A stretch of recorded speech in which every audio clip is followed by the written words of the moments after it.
Good morning. My name is Stephen Pronay.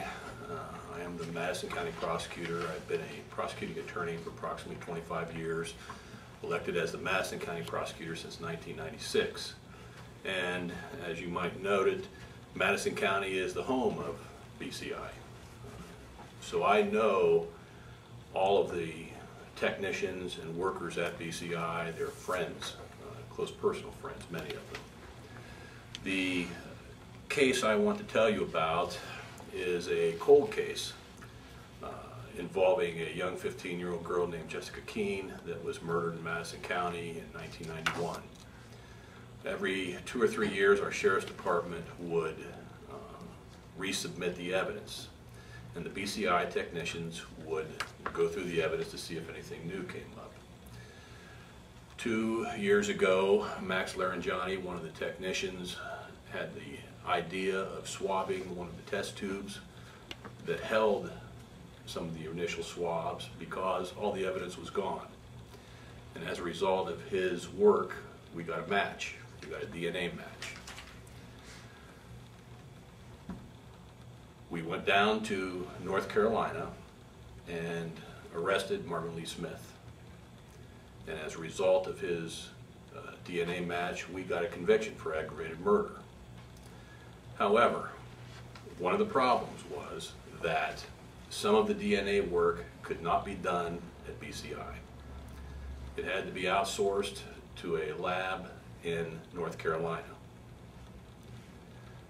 In preparation for the trial, I had to ship one of my assistants and an investigator down there to interview the lab technicians so that they understood what the technicians could testify to. And I had to make reservations, both plane and hotel reservations, for the 2 lab technicians down at LabCorp to come up and testify at the trial. This cost my office money. I had to pay for that out of our furtherance of justice funds. Small counties such as Madison do not have a plethora of money that they can spend. That's why we need BCI at full operating power so that we can keep the work here in Ohio, and it doesn't have to be outsourced all around the United States. It costs us time, it costs us efficiency, and it costs us money. That's why we need Senator DeWine as the Attorney General. And with that, I will turn it back over to Senator DeWine. Belden. I think what you've heard from the prosecuting attorneys who are here today is that what we need in the Attorney General's office is someone who understands prosecutors, someone who's been a prosecuting attorney.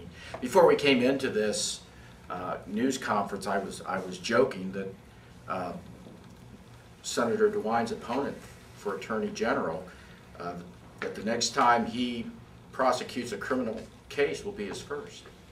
Mike DeWine's been in court as a prosecuting attorney. He's dealt with victims. He's dealt with those hard cases. He understands what it means to both prosecutors, law enforcement, and victims to have fair trials, to have speedy trials, and to have trials where the outcome can be one that the citizens of the state of Ohio will be proud.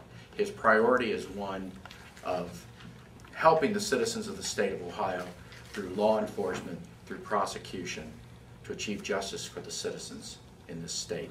And with that, I will turn it back over to Mike. David, why don't you just ask if they have any questions? All right. Are there any questions that you have for any of the prosecuting attorneys? Yes. David, I wondered if you could address what role do you think the economy has played into this perfect storm of what you're seeing as prosecutors? Do you think that because of what we've been experiencing, do you think that that's put an edge on this or made it even more difficult for prosecutors like yourself? Well, certainly the economy being in the state that it's in right now hasn't helped any offices. I think a number of us have experienced cuts in our operations. But again, we have an obligation to see that justice is done. Ethically, that's one of the things that prosecutors will repeat time after time. Our job isn't to merely get convictions, but to see that justice is done. And it's a matter of setting the priorities. In lean times, you set your priorities. Public safety, in my opinion, I think in the opinion of so many people in this room, should be the #1 priority for government. And it's our belief that Senator DeWine is going to utilize the resources of the Attorney General's office to assist local law enforcement in maintaining the public safety throughout the state of Ohio. With the counties making cutbacks though in sheriff's offices and investigative units, that too probably impacting this, wouldn't you agree? Well, I think, that, yes, And rely sheriff's... more on BCI. Absolutely. What I've actually seen in Fairfield County, that the sheriff's office is operating on a budget that I believe is only $300,000 larger than it was when he came into office in 2001. He's lost a number of personnel because of it. And clearly the need for strong support from BCI and I is there. It's there not in just Fairfield County, but I know in Adams County, in Madison County, you name the county, and the need for that support for BCI and I is clearly there. Go ahead, Go ahead, Jim. Well, I was going to say, many of you obviously have been prosecutors for a number of years. Can you speak to the difference, if any, that you're seeing in BCI today? I know I covered cops and courts in Mansfield in the mid-'90s, and this was a problem then. Can you tell me why is this different now compared to complaints you've had in the past about BCI speed? And if it is different, do any of you have any correspondence you've made to the Attorney General here in recent months that expresses your displeasure?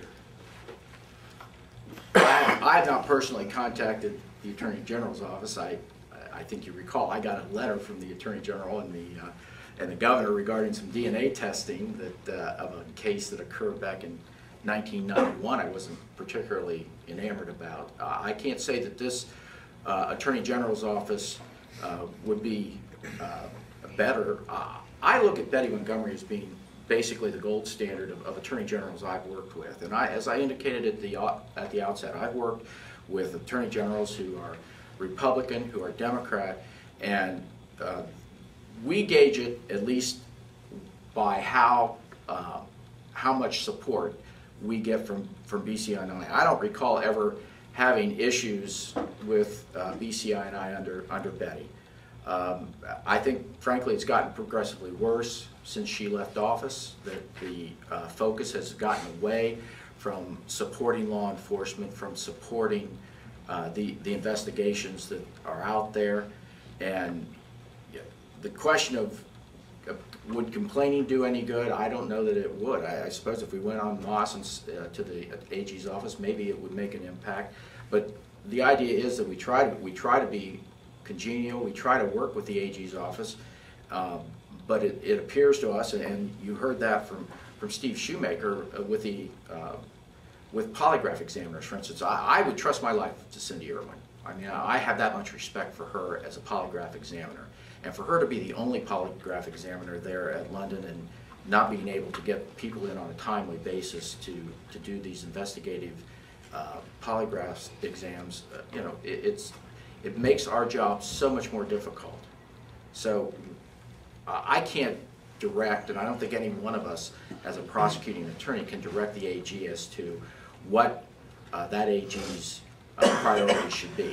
I just know that my dealings with Senator DeWine, that his priorities are going to be to protect the public and to make BCI and I one of the premier agencies in this nation when it comes to doing lab testing, both for drugs, for DNA, for trace evidence, for whatever it is that local law enforcement needs. Do any of you have anything to add on that? Historically, were you? Yeah, actually, when they were talking about... You want to get in front of That'd be too easy. I'll jump back. Thanks, Dave. Jonathan Bland, Jackson County. Actually, you're talking about the polygraph section just a moment ago. Before the current Attorney General came into office, there was another polygraph position. It was in the Cambridge office of BCI and I. It had only been there a short while. And actually, for us, Cambridge is a little farther drive than London is. We had a great deal of success with that office. There was actually a local officer who took the polygraph training, was posted up there. We had a multi-defendant homicide case in 2008 where we were able to run some of the folks back and forth, witnesses, defendants back and forth to get polygraph examinations done in very, very short order. I think it may have been Steve, you're talking about the window of opportunity. It's key.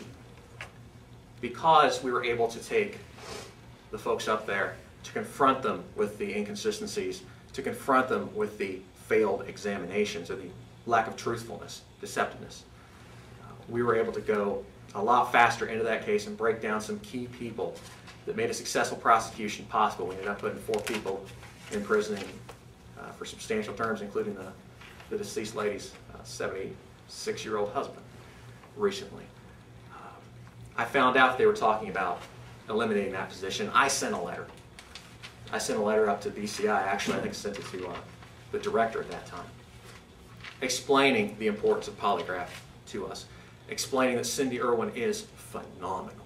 She is wonderful, but Cindy's busy. Everybody knows she's good. Everybody wants to use her. Having that other site to get the immediate polygraph, so I could pick up the phone and say, Steve, I need it. I need your help. And he'd say, bring them on up. That was huge. And that's a resource that no longer exists because the Attorney General decided to make certain reassignments and to reassign priorities such as the infamous Twitter posters. So that's my story.